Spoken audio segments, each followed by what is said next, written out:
So before we go ahead to the next topic, क्योंकि अभी अगले टॉपिक का सीधा कनेक्शन जो हमने लास्ट लेक्चर में कवर किया था उसके साथ है। इसका मतलब हमको फटाफट से कम बोहर्स एटॉमिक मॉडल रिवाइज करना पड़ेगा and equations that we have derived yesterday. तो in the last lecture we have started with new chapter which is structure of atoms and nuclei. उसमें मैंने सबसे पहले जितने भी एटॉमिक मॉडल्स अब तक के थे वो सब मैंने इंट्रोड्यूस किए थे, Dalton, Thomson and then Rutherford and Geiger Marsden experiment, मतलब Rutherford scattering experiment etcetera etcetera. लेकिन कल का जो हमारा मोस्ट इम्पॉर्टेंट टॉपिक था वो था Bohr's atomic model.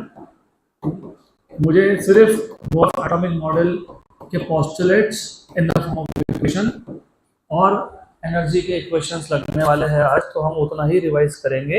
If you remember, Bohr's atomic model is based on 3 different theories और इन तीनों थ्योरी से एक एक पोस्टुलेट और एक एक इक्वेशन बनता है। कौन सा 3 थ्योरी? सबसे पहला था, if you remember, electromagnetic theory. तो according to Bohr's first postulate, electron revolves around the nucleus in a circular orbit, and the necessary centripetal force for circular motion is given by force of attraction between the nucleus and the electron. So remember, first postulate tells you that an electron revolves around the nucleus in circular orbit. तो ये जो electron का circular motion है around the nucleus, उसके लिए जो necessary centripetal force है वो कहाँ से आ रहा है? It is coming from force of attraction between electron and the nucleus. So centripetal force is provided by electrostatic force. और ये जो centripetal force है, by the way, मैं सिर्फ magnitude की बात कर रहा हूँ। ये जो centripetal force है वो होता है mv²r, where m is mass of electron, क्योंकि electron is the one who is revolving. r is radius of the orbit, v is speed of electron, equal to electrostatic force होता है 1/4πε0 q1 q2 by r²। q1 is electron, तो charge on electron. मुझे पता है minus लेके मैंने पहले से क्या लिख दिया, mod. And q2 is charge on nucleus. Nucleus का चार्ज कैसे लिखते हो? Ze, where Z is the atomic number, क्योंकि अगर हाइड्रोजन है तो Z की वैल्यू 1 बन जाएगी, लेकिन अगर हीलियम है तो Z की वैल्यू 2 होगी।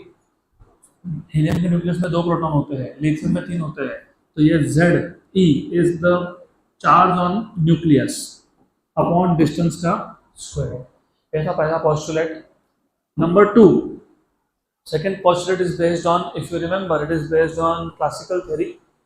It tells you, क्योंकि प्रॉब्लम ये है कि अगर हमने बोल दिया कि इलेक्ट्रॉन सर्कुलर मोशन परफॉर्म कर रहा है, तो even if the speed is constant, मतलब यूनिफॉर्म सर्कुलर मोशन है, लेकिन यूनिफॉर्म सर्कुलर मोशन में भी वेलोसिटी का डायरेक्शन चेंज होता है, और वेलोसिटी का डायरेक्शन चेंज होने से एक्सेलरेशन होता है, और अगर चार्ज पार्टिकल एक्सेलरेट हुआ या फिर डी एक्सेलरेट हुआ तो इट इमिट्स एनर्जी कंटिन्यूअसली।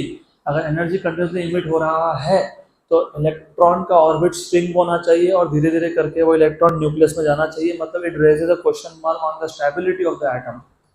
फिर second postulate is basically trying to explain why atom is stable. So according to second postulate second postulate of Bohr model, there are certain orbits जिसको हम लोग बोलते हैं allowed orbit, stable orbit, stationary orbit, permitted orbit, quantized orbit, right? So there are certain orbits in which electron does not radiate energy, मतलब electron उसमें उस orbit में circular motion perform कर सकता है विदाउट रेडिएटिंग एनर्जी। और ये वही ऑर्बिट है जिसमें इलेक्ट्रॉन का angular momentum is equal to integral multiple of h/2π। तो you have mvr equals to nh/2π, where n is principal quantum number. उसके बाद अगर इलेक्ट्रॉन ऑर्बिट में एनर्जी रेडिएट नहीं करता तो फिर कब करता है? तो third postulate is based on Planck's quantum theory. ये हमको बताता है कि जब इलेक्ट्रॉन हायर ऑर्बिट से लोअर ऑर्बिट में ट्रांजिशन करेगा, when electron makes a transition from higher energy level, higher orbit, to lower energy level, मतलब lower orbit, it emits energy in the form of photon, right? तो अगर electron nth higher orbit से pth lower orbit पे transition कर रहा है, तो nth orbit और pth ऑर्बिट का जो एनर्जी का डिफरेंस है, that is radiated in the form of photon, which is basically h nu या फिर hc by लैम्डा। बराबर? पक्का? तो ये इंपॉर्टेंट इसके लिए क्योंकि अभी तुम देखोगे, हमने कल देखा था, अब रिवाइज करेंगे कि इन तीनों पे ही सारे इक्वेशन बनते हैं। तो ये 3 फॉर्मूला अगर पता है तो तुमको ये आधा चैप्टर पता है, दिस 3। अब इफ यू रिमेंबर, हमने कल सबसे पहला काम किया था रेडियस का इक्वेशन डिराइव करना। तो रेडियस ऑफ बोहर ऑर्बिट, और मैंने आपको बताया था कि radius of Bohr orbit find करने के लिए तुम पहले 2 पोस्टुलेट यूज करते हो। तो पहला पोस्टुलेट यहाँ से तुमको मिल जाता है mv²/r इक्वल्स टू 1/4πε0 z(e²/r²). उसमें से ये r और ये r हो गया कैंसल, तो तुमको यहाँ से मिल गया v² इक्वल्स टू 1/4πε0 z(e²/mr). तो हमको यहाँ शिफ्ट कर दिया, इक्वेशन नंबर 1। फिर हमको सेकंड पोस्टुलेट से mvr इक्वल्स टू nh/2π, यहाँ से v मिल जाएगा, यहाँ से v क्या मिल जाएगा nh/2π 1/mr। फिर इसका स्क्वायर कर लेंगे, तो v² equals to n²h²/4π² 1/m²r²। Equation number 2। Equation number 1 और 2 का लेफ्ट हैंड साइड क्या है, सेम, तो राइट हैंड साइड भी क्या आएगा, सेम आएगा। तो you have therefore from equation number 1 and 2, फ्रॉम 1 and 2 यू हैव 1/4πε0 z(e²/mr) बराबर equal to n²h²/4π² into 1/m²r²। जो कैंसिल होता है कर लो, 4 पाई mr, ठीक, ये हो गया कैंसल आउट। तो तुमको अभी सिर्फ r के लिए सॉल्व करना है, तो r आ गया, इस r को यहाँ शिफ्ट किया n²h²/0 और ε0, और मैं बाय द वे n² को थोड़ा अलग ही रखता हूँ, अपॉन इधर कौन बचा पाई, और कौन बचा m, और यहाँ से कौन आया z और e², बराबर।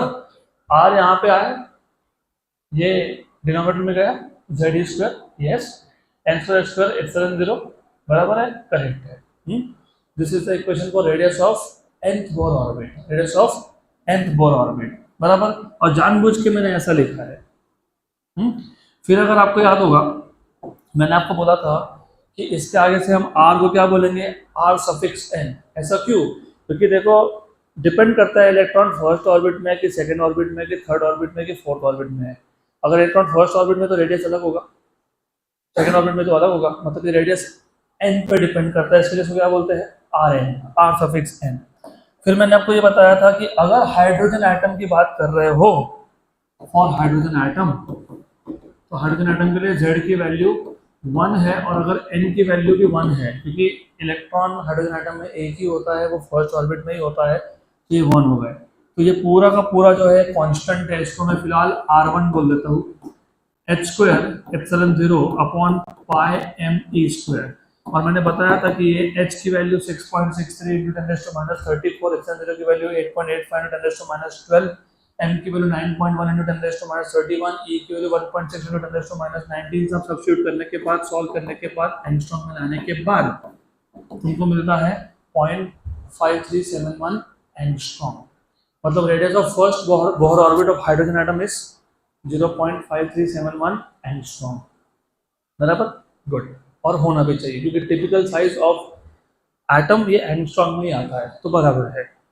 अभी ये मैं यहाँ पे सब्स्टिट्यूट कर देता हूँ अगर इधर, तो मुझे मिल जाएगा Rn इक्वल टू R1, क्योंकि ये R1 हो गया n²/z।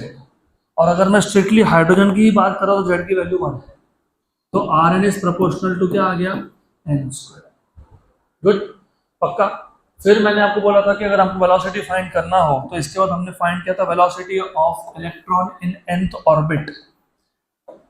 इसके बाद हमने फाइंड किया था वेलोसिटी ऑफ इलेक्ट्रॉन। अब ये कैसे फाइंड किया था, तो ये भी सिंपल है। तुम्हारे पास अभी v का इक्वेशन है, कहाँ गया तुम्हारा v का इक्वेशन, हमने v का इक्वेशन लिखा है यहाँ से nh/2π 1/mr। तो v equals to nh/2π 1/mr, बस इसमें r का इक्वेशन सब्स्टिट्यूट कर दो, तो NH अपॉन 2πm, और जो r था, r क्या था, ये h² ε0 n² अपॉन हो गया ऊपर, मतलब पाई m e², और साथ में क्या, z। Sure sure, good good, एक n एक h एक n एक h कैंसल, पाई पाई mm cancel cancel cancel, sure sure. तो क्या है ये, क्या है आप, e² upon 2h ε0 z/n। Verify कर लो, I want you to verify also, क्योंकि तुमको याद रखना है एग्जाम में, मेरे को नहीं याद रखना है। Derive if I want something, बराबर है क्या, e² अपॉन 2h ε0 z/n है क्या, बराबर, गुड, वेरी गुड गुड। तो यहाँ से हमको दिखा कि velocity of electron in nth orbit is inversely proportional to n, और मैंने तुमको बताया भी था कि ऐसा क्यों होना चाहिए, प्रोपोर्शनल टू z और इनवर्सली प्रोपोर्शनल टू n क्यों होना चाहिए, क्योंकि जैसे जैसे n का नंबर बढ़ रहा है, प्रिंसिपल क्वांटम नंबर बढ़ रहा है, इसका मतलब electron first orbit, second orbit, third orbit, high orbit में जा रहा है। जितना इलेक्ट्रॉन दूर जाएगा उतना न्यूक्लियस से डिस्टेंस बढ़ेगा, तो फोर्स ऑफ अट्रैक्शन कम होगा। अगर फोर्स ऑफ अट्रैक्शन कम होगा तो एनर्जी भी कम होगा, एनर्जी कम होगा तो स्पीड भी कम होना चाहिए, मतलब n के साथ रिलेशन क्या होना चाहिए, इनवर्स। ठीक, तो अगर मैं z कांस्टेंट रखता हूँ, मतलब मैं अगर न्यूक्लियस सेम रख रहा हूँ, नंबर ऑफ प्रोटॉन्स, तो speed of electron in orbit will inversely vary with n। Higher orbit में जाओगे, फोर्स कम होने वाला है, तो फिर वेलोसिटी कम होने वाला है। अगर मैं n कांस्टेंट रखता हूँ, मतलब मैं ऑर्बिट का नंबर फिक्स कर देता हूँ, अब मैं z वेरी करता हूँ। पहले अगर सपोज पहले इलेक्ट्रॉन nth ऑर्बिट में था, अभी भी nth ऑर्बिट में, आगे भी nth ऑर्बिट में रहने वाला है, सिर्फ मैं z का नंबर चेंज कर रहा हूँ, तो इसका मतलब न्यूक्लियस में प्रोटॉन बढ़ रहे हैं, तो फोर्स ऑफ अट्रैक्शन बढ़ेगा, क्योंकि डिस्टेंस कांस्टेंट है। Q1 Q2 bye r², r constant है, तो F प्रोपोर्शनल टू क्या है, Q1 Q2, बराबर, रिमेंबर दिस। तो अगर मैं z बढ़ा रहा हूँ तो फोर्स बढ़ रहा है, फोर्स बढ़ा तो स्पीड क्या होगा, बढ़ेगा, तो v should be directly proportional to z, ये भी करेक्ट है, गुड। इसके बाद हमने energy of electron in nth Bohr orbit देखा था, energy of electron, this was the last topic that we have covered yesterday. तो आज उसके आगे जाना है, इसलिए पहले ये रिवाइज करना पड़ता है। तो अभी energy of electron in nth Bohr orbit कैसे फाइंड किया था, सबसे पहले आपका आर्गुमेंट ये था कि electron is revolving around the nucleus. अगर इलेक्ट्रॉन रिवॉल्व हो रहा है तो definitely it has kinetic energy, और क्योंकि इलेक्ट्रॉन ये न्यूक्लियस के पोटेंशियल में रोटेट हो रहा है, रिवॉल्व हो रहा है, तो उसके पास पोटेंशियल एनर्जी भी है। Electron is revolving in the potential of nucleus, right, तो इलेक्ट्रॉन और न्यूक्लियस का मिलके पोटेंशियल एनर्जी है, तो पोटेंशियल, इक्वेशन नंबर 1। फिर मैंने आपको बताया था कि पोटेंशियल एनर्जी फाइंड कैसे करते हो, अब मैं डायरेक्ट लिखने वाला हूँ। मैंने कल आपको बताया था कि potential energy is electrostatic potential into the charge which is revolving. Electrostatic potential क्या होता है, 1/4 पाई एप्सिलॉन 0, किसका पोटेंशियल, न्यूक्लियस का पोटेंशियल, तो चार्ज किसका, न्यूक्लियस का, कितना चार्ज है न्यूक्लियस का, Ze, अपॉन क्या, डिस्टेंस, 1/4 पाई एप्सिलॉन 0 Q/r, ये पोटेंशियल है। पोटेंशियल एनर्जी क्या होता है, पोटेंशियल ऑफ सोर्स चार्ज, यहाँ पे सोर्स चार्ज कौन है, nucleus, into test charge, test मतलब जो घूम रहा है, कौन घूम रहा है, इलेक्ट्रॉन। पक्का पक्का, श्योर श्योर। और मैंने आपको क्लियरली बताया था कि हम लोग नॉर्मली यहाँ पे कौन से आइटम के लिए डिराइव करते हैं, हाइड्रोजन, तो हाइड्रोजन के लिए वैल्यू क्या आएगी, Z की 1, तो what is the potential energy, -1/4 pi epsilon 0 बराबर E²/r, आएगा ना ऐसा, वेरी गुड गुड। आपको चाहिए तो आप Z के साथ डिराइव करो, does not matter really, Z के साथ रखना है, Z के साथ रखो, कोई फर्क नहीं पड़ता, ठीक है। ये पोटेंशियल एनर्जी हो गया, इसको इक्वेशन नंबर 2 बोल देते हैं। और काइनेटिक एनर्जी डिराइव करने के लिए हमने बोर्स का फर्स्ट पोस्टुलेट यूज किया था, mv²/r equals to 1/4 pi epsilon 0 Q1 Q2 upon r का स्क्वायर। बोर्स फर्स्ट पोस्टुलेट, ये हो गया कैंसल, इस m को वहां ले गए, राइट, नहीं रखो यहीं पे, काट के चाहिए ना, half m d square equals to 1/8 pi epsilon 0 z square by r, equation number 3, बराबर, गुड। अब इक्वेशन नंबर 2 और 3 1 में सब्स्टिट्यूट कर देंगे, तो from equation number 1, 2 and 3 you have total energy E equals to kinetic plus potential, kinetic energy आपका आ गया 1/8 pi epsilon 0 z square by r, और पोटेंशियल एनर्जी है -1/4 pi epsilon 0 z square by r. तो ये आ गया -1/8 pi epsilon 0 z e square by r, और E is inversely proportional to R होना भी चाहिए, जितना रेडियस बढ़ा उतना ही एनर्जी कम।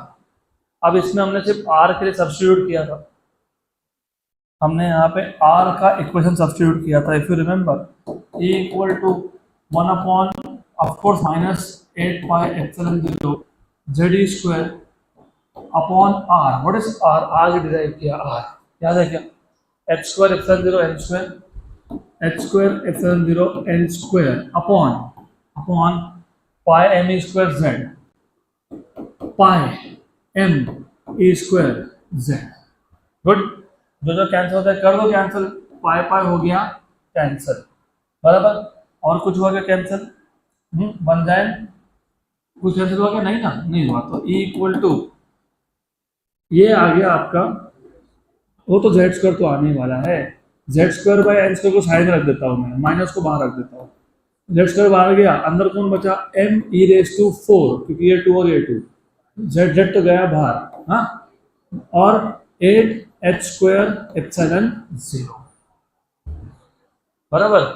ये है आपका epsilon 0 square, of course epsilon 0, ये है आपका एनर्जी का formula of electron in Bohr orbit, और क्योंकि ऑर्बिट के नंबर के साथ एनर्जी भी चेंज होगा, तो यहाँ क्या लिखोगे? E है, राइट। एंड रिमेंबर, मैं सब रिवाइज वापस बता रहा हूँ, आज का टॉपिक ये नहीं पता होगा तो नहीं समझे, इसलिए पहले पूरा रिवाइज करवा रहा है, you have to know this. फिर मैंने आपको ये भी बोला था कि ये सारे कॉन्स्टेंट्स हैं, m is mass of electron 9.1 into 10 raised to minus 31, E is 1.6 into 10 raised to minus 19, H 6.6 into 10 raised to minus 34, और epsilon 0 is 8.85 into 10 raised to minus 12। ये सारे वैल्यूज सब्स्टिट्यूट करने के बाद, सॉल्व करने के बाद, ईवी में कन्वर्ट करने के बाद, इलेक्ट्रॉन वोल्ट में कन्वर्ट करने के बाद ये होता है 13.6, राइट, ईवी। तो ये आ गया आपका फॉर्मूला ऑफ एनर्जी, और वेरीफाई कर लो, ये इक्वेशन दिख रहा है आपको नोट्स, पक्का ना? m e रेज टू 4 अपॉन 8 h square epsilon 0 square z square by n square, good. तो ये था इलेक्ट्रॉन का एनर्जी इन nth ऑर्बिट।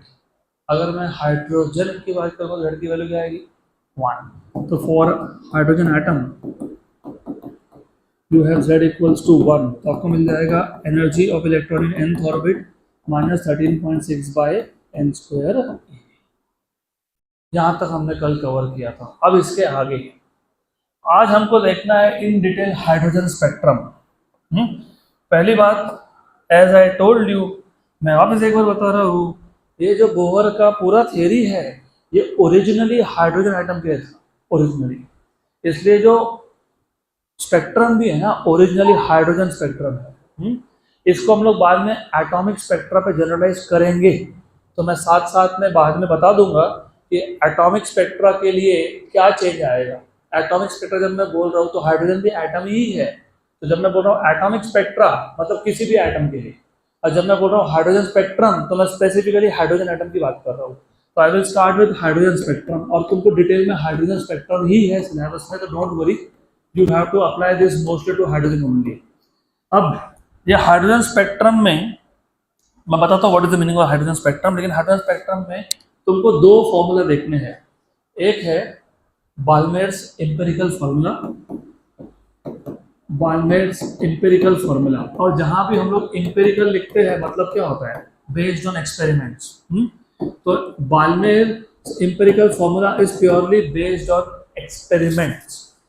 अब ऐसा है, थोड़ा सा इसको साइड में रखो, यू शुड नो कि when a gas is heated, कोई भी गैस हो, when it is heated or when it is placed in a strong electric field, right, electric field में रख दिया, उसको हीट कर दिया, या फिर बेसिकली उस पर तुमने फोटॉन्स हिट कर दिए।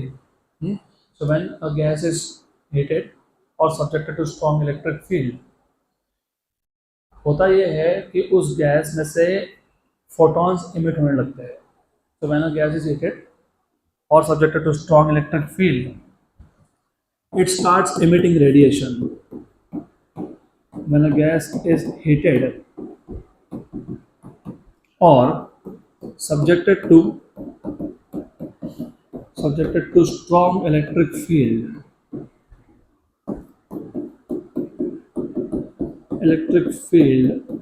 और चलो और छोड़ देते हैं, ठीक है, it starts emitting radiation.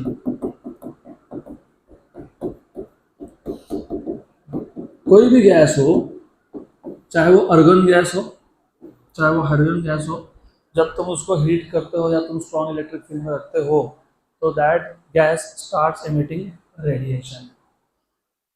बाल्मेर ने भी हाइड्रोजन के केस में व्हेन हीटेड ही ऑब्जर्व कि hydrogen gas is also emitting radiation. तो बाल्मेर फाउंड दैट, और मैं बहुत प्रिसाइज लिख रहा हूँ, बाकी तो आपको नोट्स में दिया ही है, और ये 1885 की बात है। कुछ जगह पे ईयर्स बिकम वेरी इंपॉर्टेंट, बताता हूँ क्यों। यू रिमेंबर डेल्टन का मॉडल कौन से साल में आया था? 1808। यू नो थॉमसन का मॉडल कब आया था? 1903, राइट। और हमको ये भी पता है कि थॉमसन का मॉडल फेल हो गया। उसके बाद आया रुदरफोर्ड, उसके बाद आया बोहर्स।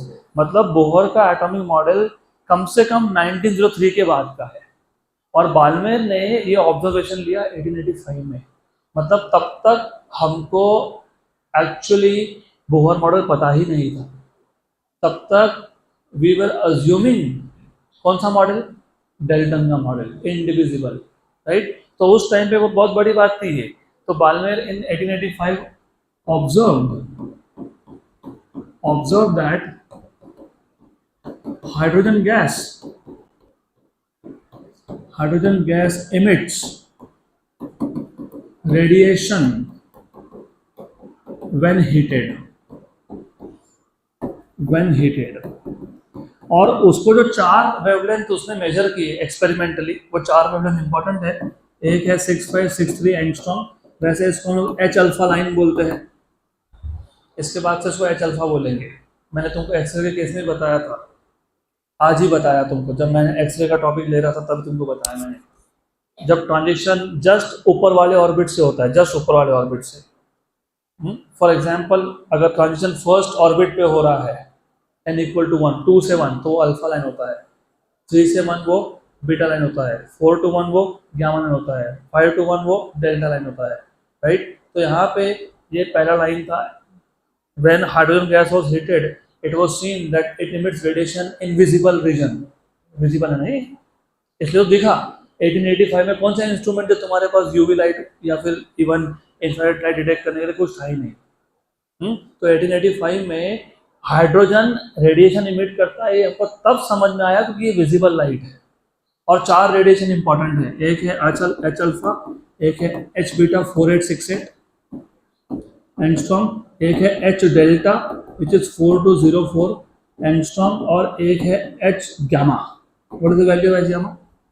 दिया आपको नोट्स में, 4341 एंगस्ट्रॉम। पक्का? गुड। तो remember, when a gas is heated or subjected to strong electric field, it starts emitting radiation. तो बाल्मेर ने हाइड्रोजन गैस के केस में देखा कि when heated, hydrogen gas emits radiation in the visible light 6563, 4868, 4341, 4204, right? These are called as H alpha, H beta, H gamma and H delta lines. और ये चारों के चारों विजिबल रेंज में है, क्योंकि विजिबल रेंज होता भी है 3000 एंगस्ट्रॉम से लेके तो लगभग 8000 एंगस्ट्रॉम तक। Good, sure. देन अब वो ही वाज सो एक्साइटेड, वो पीछे ही पड़ गया इसके कि ये आया कहाँ से। उसको अभी तक बोहर्स एटॉमिक मॉडल नहीं है, अब तक रुदरफोर्ड का एक्सपेरिमेंट ही नहीं है, अब तक हमको पता ही नहीं है कि electrons basically the revolve in circular orbit around the nucleus. अब तक हमको ये भी नहीं पता कि इलेक्ट्रॉन जब हायर ऑर्बिट से लोअर ऑर्बिट पे ट्रांजिशन करेगा तो क्या इमिट करेगा, फोटॉन, राइट। लेकिन बाल्मेर बाल्मेर पीछे ही पड़ गया, उसने क्या किया, ये नंबर के साथ खेलता रहा। वो लोग नंबर्स के साथ भी खेलते हैं, यस, राइट। वो साइंटिस्ट थोड़े से ऐसे ही होते हैं, they like to play with numbers not with other things. तो ऐसा है, बाय प्लेइंग अराउंड उसने फाइनली एक फॉर्मूला फिट कर लिया, 1/λ equals to R 1/1² minus 1/n²। n की वैल्यू 2, 3, 4 हो सकती है, 2, 3, 4 एंड 5। और जो r है इसको बोलते हैं रिट्जबर्ग कांस्टेंट। इसकी जो वैल्यू आई 1.097 × 10⁻⁻7 मीटर। वेरीफाई कर लो, 1.093 है कि 97 है, 97 × 10⁻⁻7 है कि नहीं, यस, इंपॉर्टेंट है ये वैल्यू। इसको बोलते हैं रिट्जबर्ग कांस्टेंट, 10⁻7 10⁻7, हाँ ये 1/λ है ना, फिर ठीक है, करेक्ट, 10⁻7। क्योंकि वेवलेंथ जो है वो 10⁻⁷ में जाएगा ना, बराबर है, करेक्ट, 10⁻7 मीटर। अब हाँ वो पर मीटर में आएगा, वो ठीक है, वो तो फिर आप लोग हो ना करेक्शंस के लिए। My job is to tell you the basic theory, वो तो आ जाएगा, उसका कोई चिंता मत करो, वो कांस्टेंट है पर मीटर, ओके गुड। अब ऐसा है, ये जो वैल्यू है इसको रिट्जबर्ग कांस्टेंट बोलते हैं, रिट्जबर्ग कांस्टेंट, रिट्जबर्ग कांस्टेंट।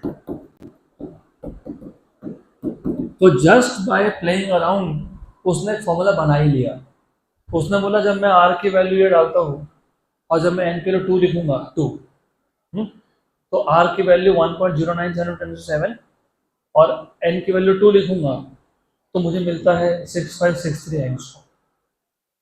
जब मैं n के लिए 3 डालता हूँ 3 इधर, तो मुझे मिलता है 4868।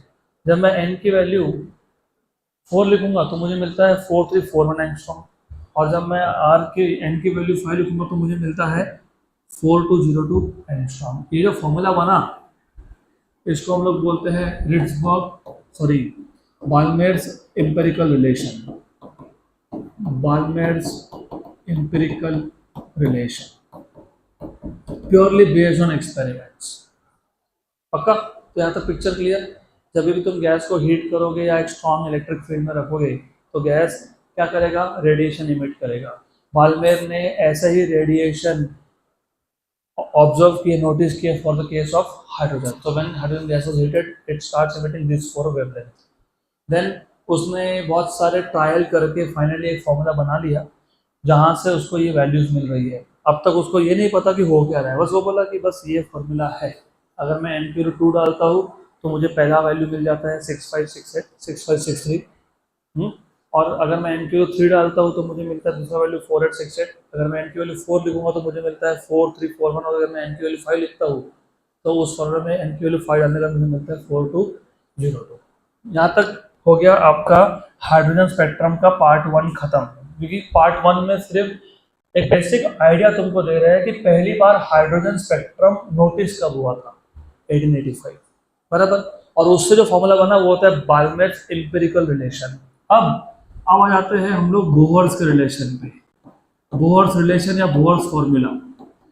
अब जब हमको फाइनली बोहर ने उसका एटॉमिक मॉडल पुट फॉरवर्ड किया, विच इज 1903 के बाद की बात है, 1905 1906 जो भी साल था, आई डोंट रिमेम्बर नाउ।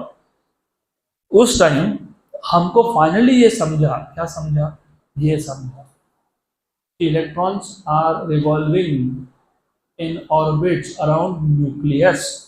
और इलेक्ट्रॉन अगर फर्स्ट ऑर्बिट में जो ग्राउंड स्टेट होता है, तो the most stable state of electron in hydrogen atom is its ground state. तब हमको समझा कि इन द ग्राउंड स्टेट, अब इसके आगे से ग्राउंड स्टेट को मैं GS लिखूंगा, तो in the ground state the energy of electron in hydrogen atom, the energy of electron in hydrogen atom is, कितना एनर्जी होगा इलेक्ट्रॉन का हाइड्रोजन एटम में, फर्स्ट स्टेट में -13.6 eV। क्योंकि -13.6/n² था, और अगर मैं ग्राउंड स्टेट की बात कर रहा हूँ तो मैं फर्स्ट ऑर्बिट की बात कर रहा हूँ, तो n की वैल्यू कितनी आ रही है 1। तो what is the energy of electron in the first orbit? -13.6 eV। पक्का? सर इसका मतलब ये भी होता है कि अगर मैं इलेक्ट्रॉन को +13.6 eV या उससे ज्यादा एनर्जी दे दूं, राइट, तो वो इलेक्ट्रॉन अपना ऑर्बिट छोड़ के तो जाएगा, वो एटम छोड़ के जाएगा, क्योंकि ये होता है बाइंडिंग एनर्जी। तो रिमेंबर, अगर इलेक्ट्रॉन के पास पहले ऑर्बिट में इतना एनर्जी है, और अगर हमने इफ द इलेक्ट्रॉन और the atom of hydrogen is provided with energy greater than equal to 13.6 eV, electron will basically leave. उसको बोलते हो तुम आयोनाइजेशन, केमिस्ट्री की भाषा में बोलते हो ना आयन फॉर्मेशन। इलेक्ट्रॉन गया, इलेक्ट्रॉन कंप्लीटली एटम के साथ डिसोसिएट हो गया, तो there is no, now electron is no more associated with the atom.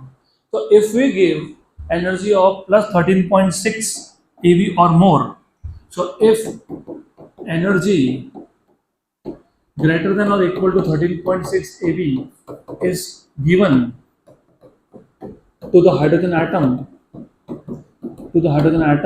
then the electron क्या होता है? इलेक्ट्रॉन leaves, मतलब basically it gets disassociated, right? And this energy is called as ionization. This energy is known as ionization energy. बहुत छोटा difference है ionisation में और excitation में, बट अब अगर इमेजिन मैंने 13.6 eV से कम एनर्जी दिया तो क्या होगा? तो if energy less than 13.6 eV is given, तो जो इलेक्ट्रॉन है वो अपने हायर ऑर्बिट्स में जाता है, जिसको तुम बोलते हो excitation. So if energy less than 13.6 eV is given, then electron jumps to higher orbits by absorbing the energy. अब डिपेंड करता है कि तुमने कितना एनर्जी दिया, उसके ऊपर डिपेंड करेगा कि इलेक्ट्रॉन कौन से ऑर्बिट में गए। इसको बोलते हो एक्साइटेशन। क्या बोलते हैं आप? Excitation. So this is known as excitation,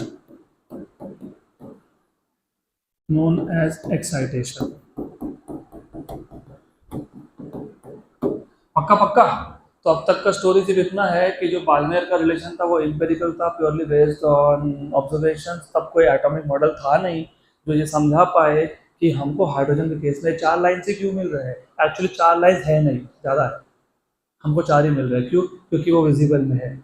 अब समझेगा तुमको धीरे धीरे। तो विजिबल लाइट इंसान को डायरेक्ट दिखता है ना, humans can perceive, can see visible light. We can not see UV, we can not see infrared also, बराबर। देन जब बोहर्स का एटॉमिक मॉडल आया तो एक नया रिलेशन आया, बोर्स रिलेशन। अब बोर्स रिलेशन समझने के लिए पहले तुमको ये समझना पड़ेगा, हमने ऑलरेडी देखा कि इलेक्ट्रॉन अगर अपने ग्राउंड स्टेट पे है हाइड्रोजन एटम में तो उसका एनर्जी होता है -13.6 eV। अगर मैं उस इलेक्ट्रॉन को +13.6 या उससे ज़्यादा eV की एनर्जी दे दूँ तो वो जो इलेक्ट्रॉन है वो कम्प्लीटली एटम के साथ डिसोसिएट हो जाएगा और वो हो जाएगा, एटम हो जाएगा आयोनाइज, जिसको तुम बोलते हो आयोनाइजेशन एनर्जी। लेकिन अगर मैंने इलेक्ट्रॉन को, मतलब एटम को एनर्जी दिया लेस देन 13.6, तो क्या होता है कि ये इलेक्ट्रॉन एनर्जी एब्जॉर्ब करता है, फिर वो एनर्जी एब्जॉर्ब करके कहाँ जाता है? हायर स्टेट्स पे। कौन से हायर स्टेट पे जाएगा वो डिपेंड करेगा तुमने एनर्जी कितना दिया। इसको बोलते हो excitation.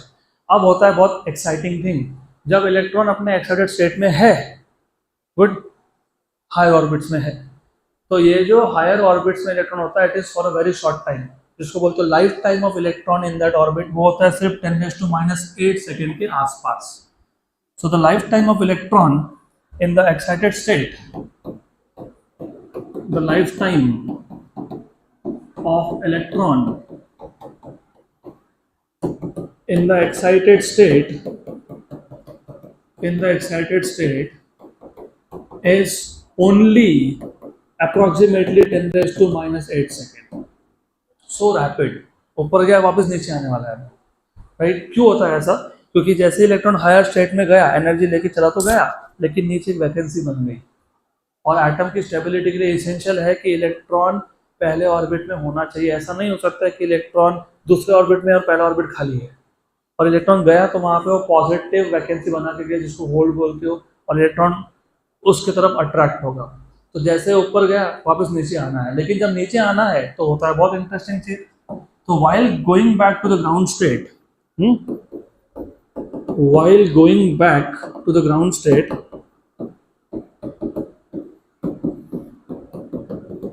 to the ground state, to the ground state, GS, अब ऐसा भी हो सकता है कि इलेक्ट्रॉन डायरेक्टली हायर ऑर्बिट से अपने ग्राउंड स्टेट में गया, हो सकता है। ऐसा भी हो सकता है कि इलेक्ट्रॉन हायर स्टेट से दूसरे स्टेट में आया, दूसरे से फिर इधर आया। So there are a lot of possibilities. So while going back to the ground state, there can be transitions.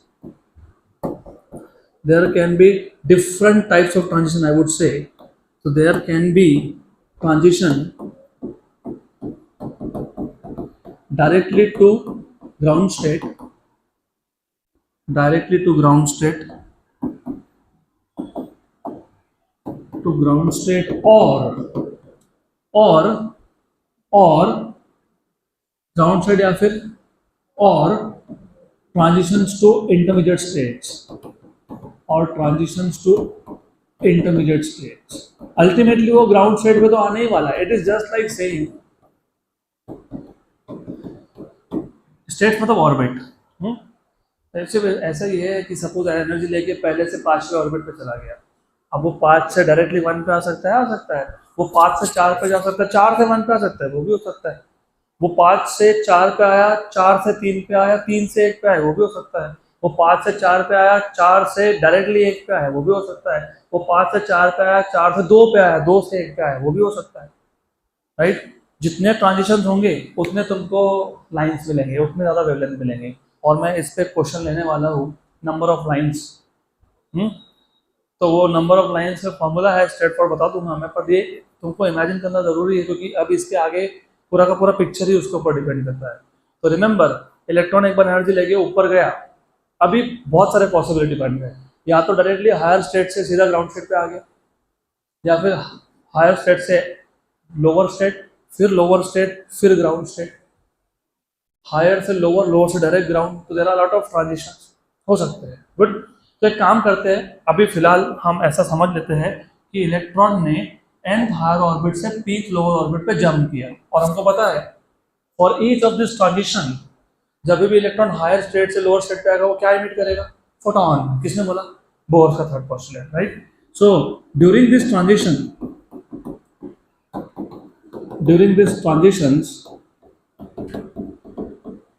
of electron from higher orbit, higher state, higher level, from higher energy level या फिर higher energy orbit, from higher energy orbit to lower energy orbit, it emits photon. और ये जो photon है, वो photon का energy कितना होता है? Equal to the difference in energy between the two energy levels. तो एक काम करेंगे, let electron jumps from nth higher orbit to pth lower orbit.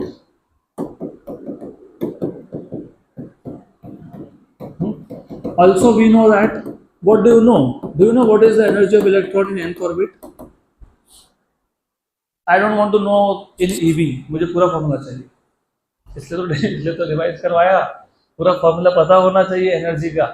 What is the formula of energy? Minus me⁴ upon 8h²⁴ z² by n²। तो ये क्या है? Minus me⁴ upon 8h² epsilon zero square z square by N square, पक्का ना? अभी मैं generalise कर रहा हूँ, ये जेड लिखा मतलब मैं जनरल फॉर्मूला बना रहा हूँ, जेड की वैल्यू 1 कर दी मतलब मैं हाइड्रोजन की बात कर रहा हूँ। तो मैं एक तीर में दो निशान मारने वाला हूँ अब। तो फिलहाल मैं जेड के लिए बना लेता हूँ, बाद में बोलूंगा कि जेड की वैल्यू 1 कर दो, तब का तब देखेंगे। तो फिलहाल तो याद रखना। और अगर nth ऑर्बिट में इतना एनर्जी है तो मेरे को जरा ये बता दो कि p में कितना होगा।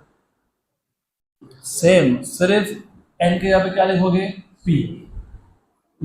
तो remember, in the pth orbit electron will have this much energy, पक्का? अब जब इलेक्ट्रॉन nth ऑर्बिट से pth ऑर्बिट में ट्रांजिशन करेगा तो it has to release, it has to emit, it has to radiate energy equal to the difference of energy between the two levels, right? So therefore, when electron jumps from nth higher orbit to pth lower orbit, according to Bohr's third postulate, it has to release energy equal to what? En minus ep, En minus ep। और ये En minus ep पता है क्या होता है? h nu। याद है क्या ये third postulate?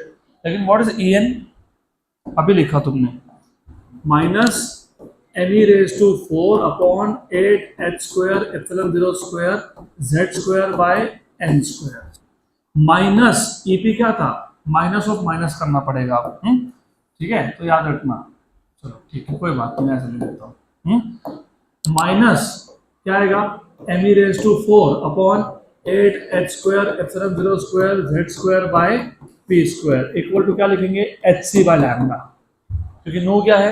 c by lambda. ये माइनस माइनस हो गया प्लस, क्या हो गया?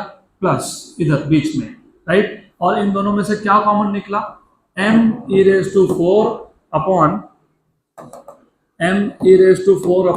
8 h स्क्वायर एप्सिलॉन 0 कॉमन निकला, मुझे पता है।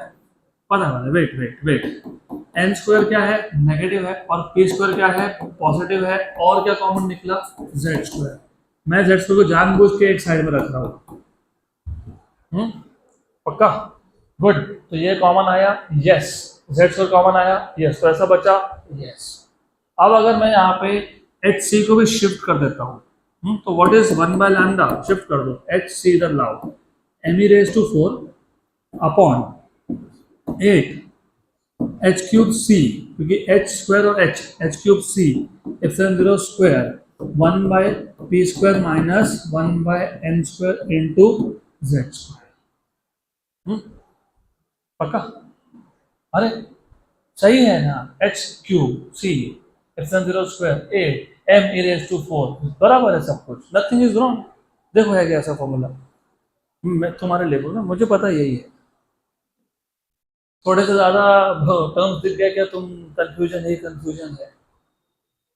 अरे तो जो भी कर रहे हो बी कॉन्फिडेंट अबाउट इट, क्या नथिंग इज रॉन्ग, यही है, आई एम श्योर यही है, पक्का?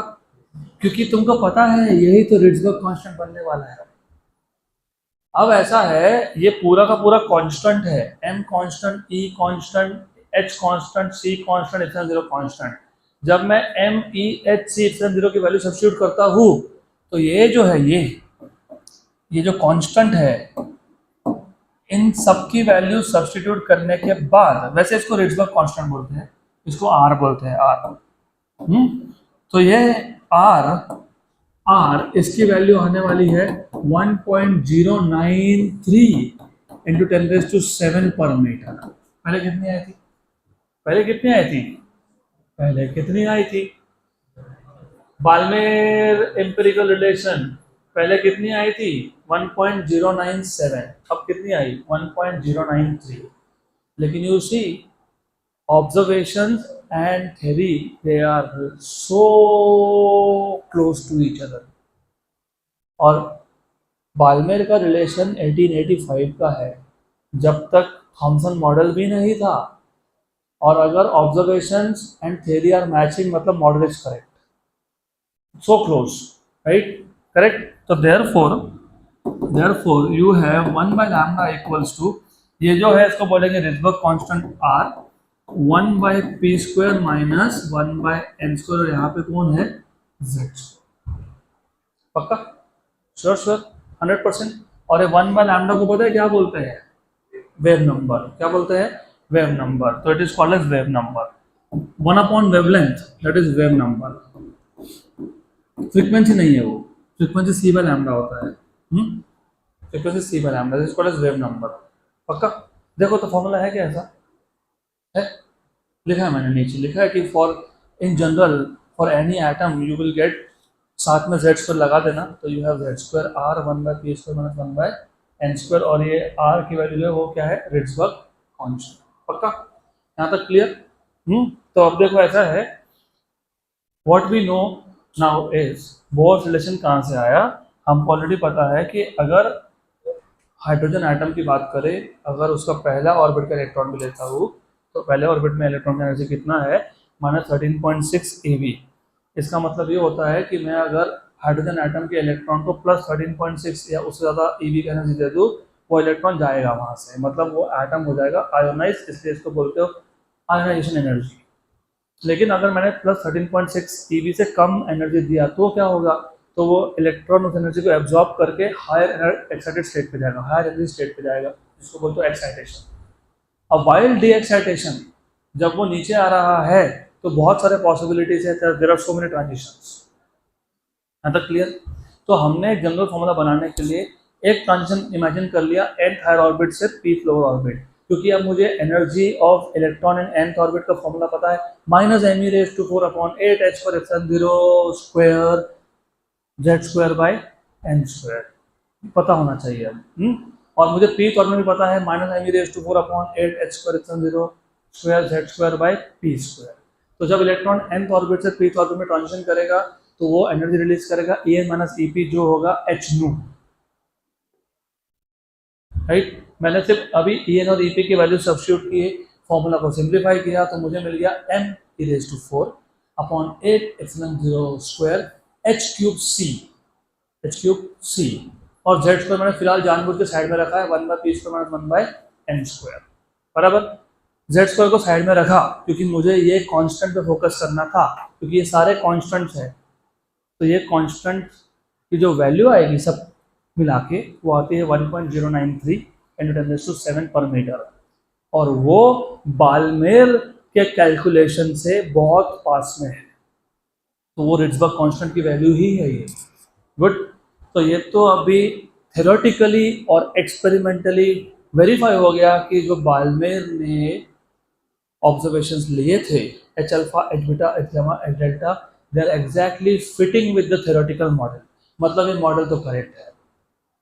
इस मॉडल में फ्लॉज आज भी है, there are some things which even this model can not explain, वो बाद में आएगा आपको, लेकिन फिलहाल तो सही है। गुड, यहाँ तक तो करेक्ट है। पक्का? अब अगर मैं हाइड्रोजन एटम की बात करता हूँ, ये जनरल हाइड्रोजन लाइक के लिए, अच्छा बाय द वे ये भी इंपॉर्टेंट है, जब मैं बोलता हूँ किसी भी एटम पे, मतलब मैं बोलता हूँ हाइड्रोजन लाइक एटम पे, और हाइड्रोजन लाइक मतलब क्या होता है वो मैं बताऊंगा इन द फॉर्म ऑफ क्वेश्चंस। तो तब बताऊंगा। For example, what is helium?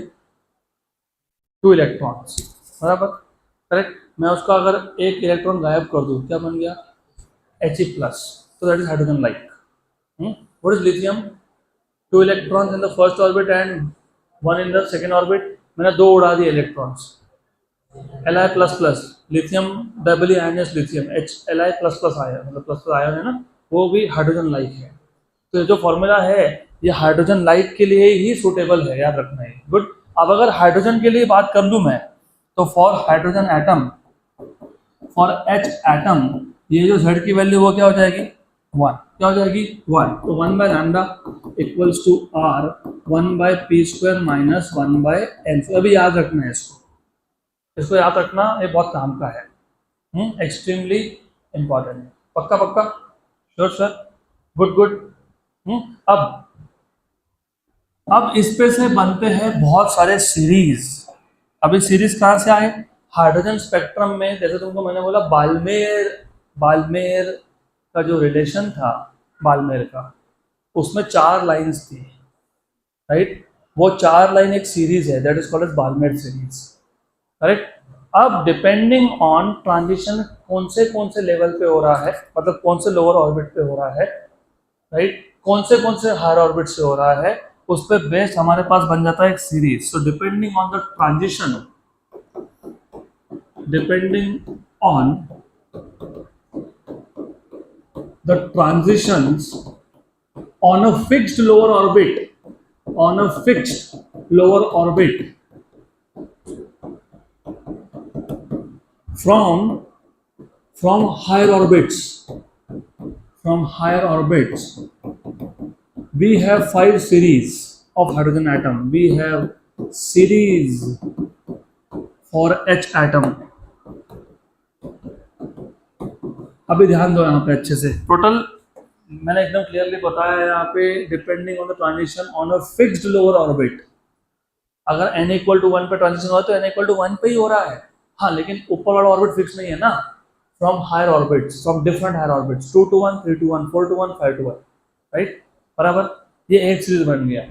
तो आपके पास 5 सीरीज है, ध्यान दो, याद कैसे रखते थे, देख लो, L B P B P, L B P B P, ऐसे याद रखना। लाइमेन ब्रैकेट, सॉरी बाल्मेर, पास्टेन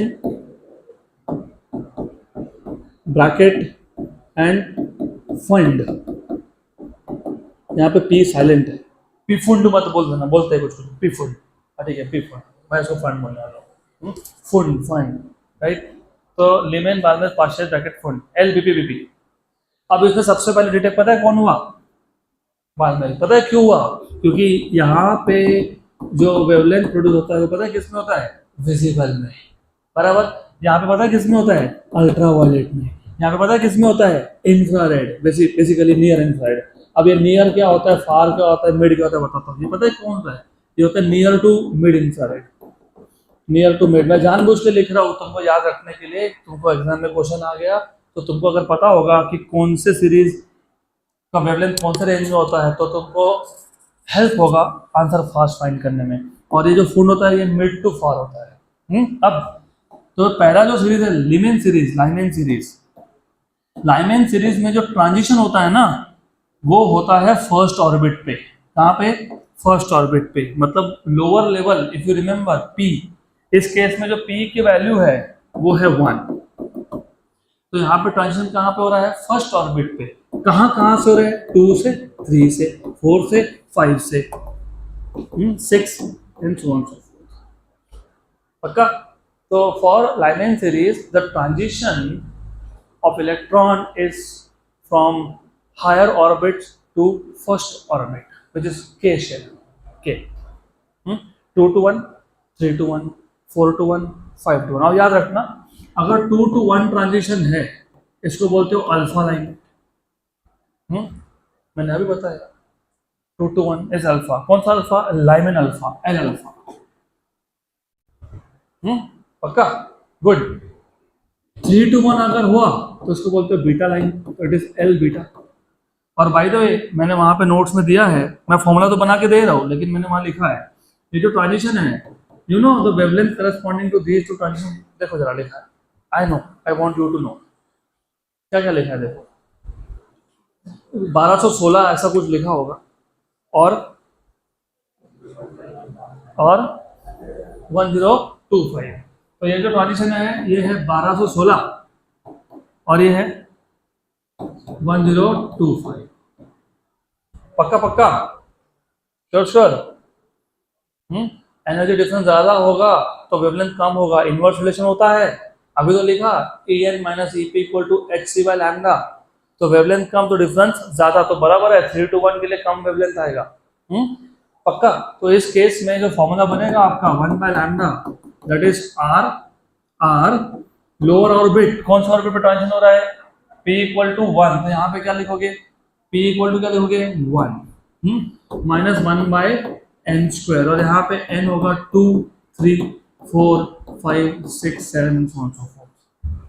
तो जब n इक्वल टू 2 डालोगे तो 2 to 1 that is corresponding to 1 to 16 angstrom, 1 to 16 angstrom का वेवलेंथ है।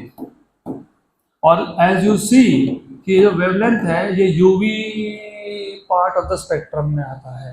अभी जिनको नहीं पता मैं आज बता देता हूँ, क्योंकि you will keep on reading this again and again. Electromagnetic spectrum, you have to know this now, you need to know this, you must know this. Gamma radiation में मैं फोकस नहीं कर रहा। गामा एक्स रे 0.1 एंगस्ट्रॉम से लेके लगभग 100 angstrom तक होता है, थोड़ा सा उसके ऊपर भी जाता है। उसके बाद लगभग 3000 एंगस्ट्रॉम से कम पे होता है आपका अल्ट्रा वायलेट। फिर 3000 से 7000 एंगस्ट्रॉम, 8000 एंगस्ट्रॉम, तो यहाँ से यहाँ तक विच इज बेसिकली 7000 एंगस्ट्रॉम, ये होता है छोटा सा part of the spectrum which is visible light. उसके बाद इंफ्रारेड का बहुत बड़ा, infrared covers a huge part of the spectrum, बहुत बड़ा पार्ट कवर करता है इंफ्रारेड, जो जाता है लगभग 7000 8000 से लेके तो 1,05,000 एंगस्ट्रॉम तक के आसपास। इसमें होता है 3 पार्ट, एक होता है नियर आईआर, एक होता है मिड आईआर, एक होता है far IR. Near infrared, mid infrared, far infrared. अभी कोई फिक्स वैल्यूज नहीं है, आपको बुक टू बुक अलग अलग वैल्यूज मिल सकती है, लेकिन एक रफ वैल्यूज बता रहा हूं मैं, 7000 से 24,000 के आसपास।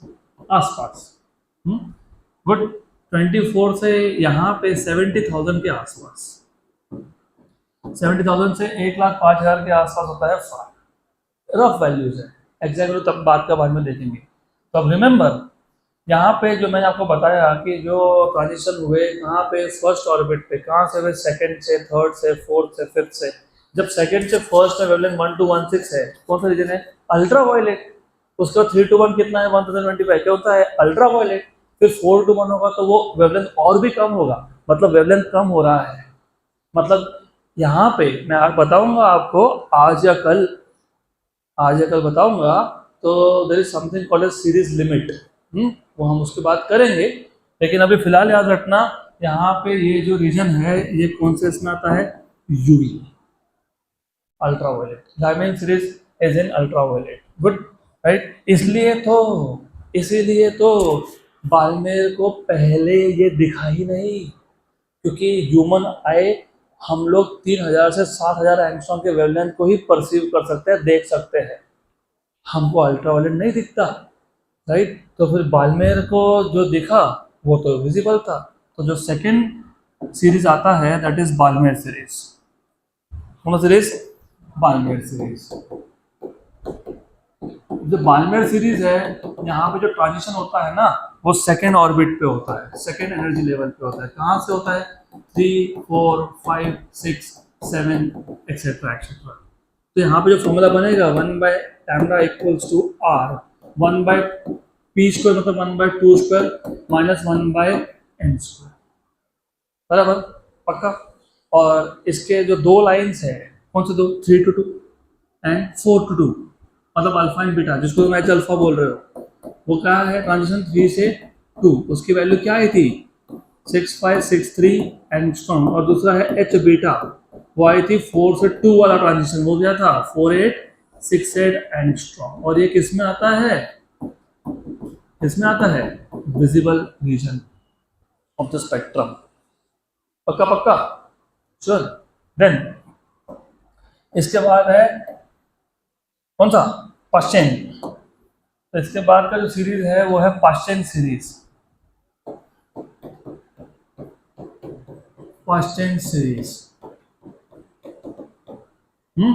देन पाश्चेन सीरीज में ट्रांजिशन होता है ना, वो होता है थर्ड लेवल पे। कहाँ से, 4 से 5 से 6 7 and so on so forth. तो इस केस में जो फॉर्मूला बनेगा वो होगा 1/λ = r 1/3² माइनस 1/n²। और ये आपका आता है नियर आईआर में। चेक करो, 2 वैल्यूज दिए मैंने, एक दिया मैंने 4 to 3 के लिए अल्फा लाइन, और एक दिया मैंने 5 to 3 के लिए बीटा लाइन। क्या क्या वैल्यूज है, 18750 और 12820। तो 12820 और 18750। तो तुमको दिख रहा होगा ये नियर इंफ्रारेड में आता है। गुड, इसलिए भी बालमेल को ये भी नहीं दिखा। राइट, हम बोलते हैं ना तुझे दिखता नहीं है, मैंने कैसे दिखेगा, my I am not sensitive. Good, नहीं दिस इज रियली इंटरेस्टिंग। तुमको अभी तक तुम साइंस को उस तरीके से कनेक्ट नहीं कर पा रहे हो because you are not able to appreciate what I am trying to say. और what I am trying to say is कि जितना तुम देख पाते हो ना वो कुछ भी नहीं है, मतलब the real world is hidden from you. ना तुमको एक्सरे दिखता है, ना तुमको गामा रेडिएशन दिखता है, ना तुमको यूवी दिखता है, ना तुमको विजिबल दिखता है, तुमको आईआर दिखता है, ना माइक्रोवेव दिखता है, ना रेडियो दिखता है। और विच मीन्स जो हम लोग स्टार्स देखते हैं हमको लगता है कोई स्टार है, रियलिटी में हमको सिर्फ विजिबल लाइट दिख रहा है। There are stars which do not emit their peak power in visible light। है ऐसे बहुत सारे स्टार्स जो बहुत, मतलब इवन देयर आर स्टार्स जो high amount of X-ray emit कर रहे हैं। तो अगर अच्छी बात भी है कि हम लोगों को विजिबल ही दिखता है, नहीं तो प्रॉब्लम खड़ा हो जाता। हमारे बीच में एयर है, एयर, और हर एक गैस, हर एक molecule it emits some specific wavelength. और अगर हमको ऐसा दिखने लगता तो ना मुझे तुम दिखते ना तुम्हें मैं दिखता, बीच में एयर है, हमको बस वही दिखता। तो things are perfect for us, good for us. Then you have number 4, कौन सा? Limit minus partial Brackett series. अब जो ब्रैकेट सीरीज है उसमें जो ट्रांजिशन हो रहा है ना वो P = 4 पे हो रहा है। कहाँ से हो रहा है? 5 से 6 से 7 and so on so fourth. तो यहाँ पे फॉर्मूला क्या बनेगा? 1/λ = R 1/4² माइनस 1/n²। राइट, और इसके भी 2 लाइन्स में तुमको दी हुई है, transition from 5 to 4 and transition from 6 to 4 लिखा हुआ है। 24,000 समथिंग एक लाइन है, क्या है? हाँ, दो में से एक 40518 एंगस्ट्रॉम, और दूसरा कितना है? 26,000 है, 253 angstrom. And as I told you, ये तुम्हारा आता है ना नियर टू मिड। मैंने तुमको ऑलरेडी बोला कि नियर, मैं रफली बोल रहा हूँ तुमको, 24,000 पे खत्म होता है, ऐसा नहीं भी है। 27-28,000 को भी कई जगह पे नियर मानते हैं। तो नियर टू मिड, क्योंकि 40,000 का रेंज कहाँ गया? मिड में। तो ये नियर टू मिड IR में आता है, near to mid infrared region में आता है ये। तो डेफिनेटली ये भी नहीं दिखने वाला ह्यूमन आई को। Then you have the last series, कौन सा? फुंड सीरीज में ट्रांजिशन कहाँ से हो रहा है? जल्दी बताओ। 5th पे हो रहा है, कहाँ से हो रहा है? 6, 7, 8 एक्सेट्रा। तो फॉर्मूला बनने वाला है 1/λ = R 1/5² माइनस 1/n²। और इधर भी 6 to 5 और 7 to 5 के मैंने तुमको दिए हुए हैं वैल्यूज। क्या क्या दिया हुआ है? एक है 74587 74587 एंगस्ट्रॉम ऑफ कोर्स, और दूसरा क्या है? 46533। ये आता है तुम्हारा मिड टू फार के रेंज में। तो this is from mid to far IR। यहाँ तक क्लियर? पक्का? तो what is general formula for wavelength you can say, या फिर you can say wave number 1/λ = R² 1/p² minus 1/n² for hydrogen atom. Right, तो इस डिपेंडिंग ऑन कि transition कौन से लेवल में हो रहा है, we have 5 series. Lyman Balmer bracket, Lyman Balmer partial bracket full, LBP Lyman Balmer partial bracket full. Lyman पे होता है फर्स्ट ऑर्बिट पे n = 1, मतलब p = 1, n = 2 3 4 5 6। पहले ऑर्बिट पे, चलो कोई बात नहीं, वो तो ड्रॉ करना ही है, जिसको तुम बोलते हो energy level diagram of hydrogen atom. तो energy level diagram of hydrogen atom में थोड़ा टाइम ज़्यादा जाएगा, doesn't matter really, but we need to do this in one stroke.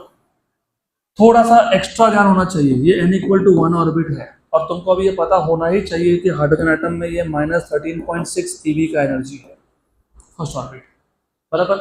Then you have n equal to 2, this n equal to 2 और just not this, अभी तुमको और भी बहुत कुछ समझ में आएगा।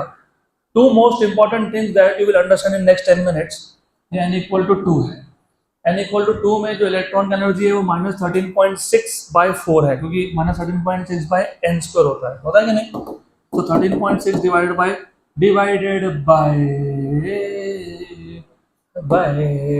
4, 3.4 -3.4 eV। इसके बाद you have n equal to 3, n equal to 3 मतलब -13.6 डिवाइडेड बाय 9, 1.51 आता है वैसे वो, तो 13.6 डिवाइडेड बाय 9 है ना, 1.51, तो दिस -1.51 eV। उसके बाद n इक्वल टू 4, रुको जरा, n इक्वल टू 4.84 के आसपास आता है, क्योंकि वो 13.6/16 होने वाला है। अब डिवाइड बाय 4² होगा ना, डिवाइड बाय n² है तो 13.6 डिवाइडेड बाय 16 आएगा 0.85, तो -0.85। उसके बाद n इक्वल टू 5, तो कितना आ गया, -13.6 डिवाइडेड बाय 25, तो 13.6 डिवाइडेड बाय 25 कितना आ गया, 0.54, -0.54। उसके बाद है n इक्वल टू 6, उसकी मैं एनर्जी कुछ फाइंड करने वाला हूँ नहीं, I just don't want to find energy of that, I just really don't want. हाँ, ऐसा करते करते बाकी के हायर ऑर्बिट्स दिखाएंगे इन्फिनिटी ऑर्बिट भी दिखाएंगे, क्योंकि यहाँ पे इन्फिनिटी ऑर्बिट का भी रेलेवेंस है। तो इन्फिनाइट यहाँ से जाते जाते इन्फिनिटी पे गया, तो यह हो गया n इक्वल टू इन्फिनिटी का orbit, which is basically ionization. Electron गया ना छोड़ के, कहाँ गया, इन्फिनिटी पे गया। ग्रेविटेशन में तो ये बोला था एस्केप हो गया, मतलब क्या हुआ, इन्फिनिटी पे गया। बराबर। अब why is it so important, I tell you. और मैंने बोला था कि तुम 2-3 नई चीजें सीखोगे, याद रखना। पहला, यू सी, पहले 2 एनर्जी लेवल्स में डिफरेंस मैंने ज़्यादा दिखाया, उसके बाद कम दिखाया, उसके बाद और भी कम दिखाया, उसके बाद और भी कम दिखाया। ऐसा करते करते इन्फिनिटी पे जाते जाते लाइंस तो एकदम ही हो गए क्राउडेड। ऐसा क्यों किया मैंने, ये भेदभाव क्यों? ये भेदभाव इसके लिए क्योंकि energy is inversely proportional to n²। Difference in energy delta E is inversely proportional to n², inverse, बराबर। तो जैसे जैसे यह नहीं समझ में आया, कोई बात नहीं। रेडियस ऑफ ऑर्बिट का इक्वेशन याद है तुमको? याद है? What is radius of orbit का equation? R is proportional to n²। वहां से भी समझ में आ सकता है, यहाँ से भी समझ में आ सकता है। एनर्जी का difference is inversely proportional to n²। जितना एनर्जी का डिफरेंस या फिर जितना इन दोनों स्टेट्स का डिफरेंस ज़्यादा होगा, अरे mathematics, it is simple mathematics. Energy is inversely proportional to n². Higher the value of n, less is the energy difference. Energy difference is proportional to n². जितना n का वैल्यू बढ़ेगा उतना energy difference कम होगा, और square के terms में कम होगा। Delta E is inversely proportional to n²। Simple सी बात है। n हायर ऑर्बिट पे जाते जाओगे तो एनर्जी डिफरेंस क्या होता जाएगा, कम। तो जितना ज़्यादा मैं हायर ऑर्बिट पे जाऊंगा उतना ही एनर्जी डिफरेंस क्या होगा, कम। मतलब उतना ही एनर्जी लेवल्स क्या हो जाएंगे, पास में आते जाएंगे। रिलेशन क्या है, इनवर्स। हायर मतलब value of principal quantum number higher, मतलब एनर्जी डिफरेंस लोअर। इसका मतलब energy levels are getting crowded. तो पहले दो एनर्जी लेवल में डिफरेंस ज्यादा है, उसके बाद एनर्जी लेवल का डिफरेंस कम कम कम कम, ऐसा करते करते इन्फिनिटी तो एकदम क्राउडेड हो गया। पक्का? और मैं क्या बोलूं, वैल्यू बता रहा है तुमको। What is the difference between first two 10.2? 13.6 में से 3.4 निकाल लो, कितना? 10.2। इन दोनों में डिफरेंस कितना है? हाँ, अरे 3.4 में से 1.5 माइनस करो ना, कितना है? 1.9। कितना है? 1.9। इन दोनों में कितना है? सिर्फ 0.65। तो इन दोनों में एनर्जी डिफरेंस था 10.2 eV। इस दोनों में कितना था? 1.9। इन दोनों में कितना है? 0.65। उन दोनों में कितना है? 0.31। तो एनर्जी डिफरेंस कम होते जा रहा है। तो at higher levels energy levels are crowded. As you go at higher orbits, the energy levels are crowded. याद रहेगा क्या? अभी याद रहेगा पक्का? श्योर? तो थोड़ा सा इन इक्वेशंस को नहीं याद रखोगे ना तो ये दिक्कत आती ही है। I just can't help you, I just can tell you, equation याद रखो, रिलेट करो। अच्छा, पहला सीरीज कौन सा था? Timing, transition from 2 to 1, transition from 3 to 1, transition from 4 to 1, transition from 5 to 1, transition from 6 to 1, transition from infinity to 1। हाँ, infinity वाला ट्रांजिशन भी चाहिए, वो तो बहुत इंपॉर्टेंट है, बताता हूँ। पहले पूरा कर लेने दो, बाद में बोलता हूँ। तो ये है आपका कौन सा series? Lyman series. This is Lyman series. पक्का? Sure sure, good good. Then Balmer में ट्रांजिशन कहाँ हो रहे थे? कहाँ हो रहे थे? हाँ, सेकंड ऑर्बिट पे। कहाँ से? 3 से 2, 4 से 2, 5 से 2, 6 से 2, 7 से 2 और इन्फिनिटी से भी 2। तो ये कौन सा सीरीज है? बाल्मेर। ये अल्ट्रा वायलेट, इसलिए कलर भी वायलेट। ठीक है, विजिबल विब्ग्योर का ग्रीन। उसके बाद इंफ्रारेड, इंफ्रारेड। क्वेश्चन कहाँ से? थर्ड ऑर्बिट पे। कहाँ से? 4 से। 4 to 3, 5 to 3, 6 to 3, 7 to 3, infinity to 3। तो लिमेन बाल्मेर क्वेश्चन। उसके बाद क्या था? ब्रैकेट ट्रांजिशन कहाँ था? 4 पे। 5 to 4, right? 5 to 4, 5 to 4, 6 to 4, 7 to 4, infinity to 4। उसके बाद कौन सा रह गया? ये ब्रैकेट है ना, this is bracket series. Lyman, Balmer, Paschen, bracket और फुंड। फुंड। यहाँ पे मैं ज़्यादा ट्रांजिशन दिखाने नहीं वाला, I am just going to show like that. हो गया। Is that clear? ये हो गया आपका हाइड्रोजन एटम का एनर्जी लेवल डायग्राम। पक्का पक्का? सर, अब last thing for today is that if you have noticed, मैंने 3 बार बोला इसी क्लास में, अब भी इन लास्ट 1 आवर, जितना एनर्जी डिफरेंस ज़्यादा होगा उतना वेवलेंथ कम होगा। Very good. तो हर एक सीरीज का जो शॉर्टेस्ट वेवलेंथ होता है उसको बोलते हो सीरीज लिमिट। क्या बोलते हैं? Series limit. तो शॉर्टेस्ट वेवलेंथ, और ये आखिरी के 2 मिनट में ध्यान हुआ ना तुम्हारा, तो कम से कम तुम्हारे 2-4 मार्क्स तो पक्के हो ही गए। तो शॉर्टेस्ट वेवलेंथ या फिर smallest wavelength, shortest wavelength of each series is known as series limit, ठीक। और शॉर्टेस्ट वेवलेंथ मतलब एनर्जी डिफरेंस लार्जेस्ट, क्योंकि इनवर्स रिलेशन है, delta E equals to H C by lambda. तो if the lambda has to be smallest, delta E has to be largest. हाँ कि ना? तो मुझे बताओ, किसी भी सीरीज में सबसे ज़्यादा एनर्जी डिफरेंस कब होगा? जब transition from infinity to 1, infinity to 2, infinity to 3, infinity to 4, infinity to 5, right? तो सीरीज लिमिट के लिए transition is always from infinity orbit. So for series limit,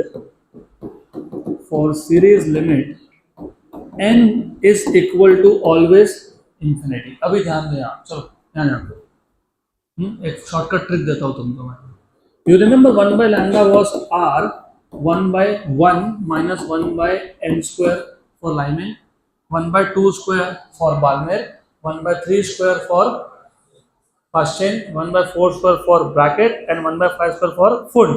ऐसा कुछ मत करो, पहले ऐसा लिखा n के लिए इन्फिनिटी डालो. एक तीर में बहुत सारे निशान लगने वाले हैं हमारे अब. तो n इक्वल टू इन्फिनिटी डाल लेता हूँ. तो 1 by lambda equals to r 1 by p square minus 1 by infinity का स्क्वायर इज इन्फिनिटी. तो 1 by infinity इज 0.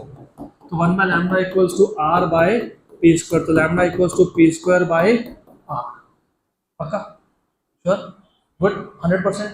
अब याद रखना, ये जो 1 by r होता है ना, इसकी एग्जैक्ट वैल्यू होती है 911.5 एंगस्ट्रॉम. मैं कंफर्म करूंगा, डोंट वरी, क्योंकि आई एम ऑल्सो ह्यूमन, मैं कभी कभी भूल जाता हूँ. वैसे बुक्स में 912 लिखा है अप्रोक्सीमेशन. मतलब बुक्स, मतलब मेरे नोट्स में नहीं बोल रहा, जनरल बुक्स में बोल रहा हूँ मैं. ठीक है. अब कंफर्म कैसे करते हैं बताता हूँ. ये क्लियर क्या? पक्का? अब मुझे अगर सीरीज लिमिट निकालना है, किसका? लाइमैन का. और किसका? बाल्मेर का. और किसका? पास्चन का. और किसका? ब्रैकेट का. और किसका? फुंड का. इसलिए मैं तुमको पहले बोल दिया था कि ये कौन से रीजन में आते हैं, ये पता होना बहुत जरूरी है. और ये सीरीज लिमिट है, lambda S series limit. For Lyman series what was the value of P? तो एक काम करता हूँ मैं, रुको जरा, थोड़ा तुमको एक टेबल ही बना के दे देते हैं ना, काम में आएगा. तो p की वैल्यू 1 2 3 4 और 5. और जो सीरीज लिमिट का फॉर्मूला बना, थोड़े टाइम का स्ट्रगल है, बस 5 मिनट का स्ट्रगल है. Yes we can, yes we will. What is the value of p? 1. बराबर. तो ये 1 हो गया, तो ये क्या हो गया? 1. तो क्या आ गया? 1 by r. और तुमको अभी तो बताया 911.5 angstrom. Is it in ultraviolet? Yes, it is correct. अब बताता हूँ कैसे करेक्ट. जरा देखो, r की वैल्यू क्या थी? r की वैल्यू क्या थी? 1.097 या फिर 093. ठीक है. इसका रेसिप्रोकल लो, तो 1 divided by 1.0937 what ever it is. और वो 10⁻7 था, ऊपर आके क्या बन जाएगा? -7. क्या बन जाएगा? -7. क्या है ये? 0.9149 0.9149 आया नहीं?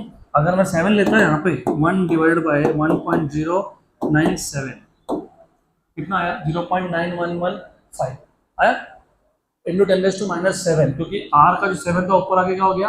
माइनस. तो 0.9115 इंटू 10⁻⁻7, तो 911.5 इंटू 10⁻⁻10, मतलब एंगस्ट्रॉम, राइट.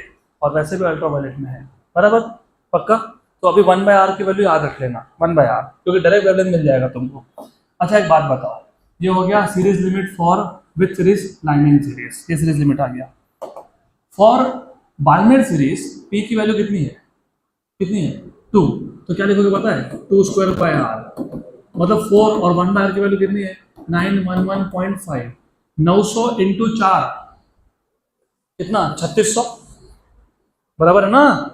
और 11.5 इंटू 4 बहुत टाइम लगाते हो. 44 कितना? 3644. बराबर. उधर क्या था याद है? नहीं यार, कोई बात नहीं. बाकी बुक्स में 3648 दिया है. पता है क्यों?